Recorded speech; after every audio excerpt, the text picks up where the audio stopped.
Agartala government medical কলেজে alumni অ্যাসোসিয়েশনের 22তম প্রতিষ্ঠা দিবস উপলক্ষে শনিবার উনকোটি জেলা হাসপাতালের কনফারেন্স হলে একটি স্বেচ্ছায় রক্তদান শিবির অনুষ্ঠিত হয়। সকাল 10টা থেকে শুরু হওয়ায় মানবিক উদ্যোগে প্রাক্তন ছাত্রছাত্রী, চিকিৎসক, স্বাস্থ্যকর্মী এবং সাধারণ মানুষের স্বতঃস্ফূর্ত অংশগ্রহণ ছিল চোখে পড়ার মতো। শিবিরে অংশগ্রহণকারীরা স্বেচ্ছায় রক্তদান করে মানব সেবার মহান বার্তা তুলে ধরেন।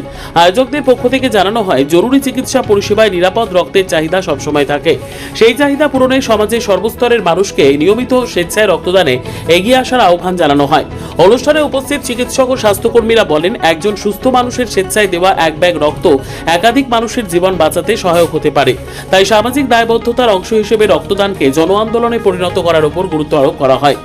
এজিএমসি অ্যালামনাই অ্যাসোসিয়েশনের উদ্যোগে আয়োজিত এই রক্তদান শিবিরকে মানবিক ও সামাজিক দায়বদ্ধতার এক প্রশংসনীয় উদ্যোগ হিসেবে অভিহিত করেন উপস্থিত অতিথি ও অংশগ্রহণকারীরা। আজকে 1 অগস্ট 2026 আজকে আগরতলা গভর্নমেন্ট মেডিকেল কলেজের প্রতিষ্ঠা দিবস উপলক্ষে আমরা এজিএমসি অ্যালামনাই অ্যাসোসিয়েশনের পক্ষ থেকে আমরা ব্লাড ডোনেশন ক্যাম্পের আয়োজন করা হয়েছে ঊনকোটি ডিস্ট্রিক্ট হসপিটাল কনফারেন্স হলে। ঊনকোটি ডিস্ট্রিক্ট হসপিটাল ছাড়াও আমাদের এই রক্তদান শিবির হচ্ছে ত্রিপুরার আরও 4টা জায়গাতে।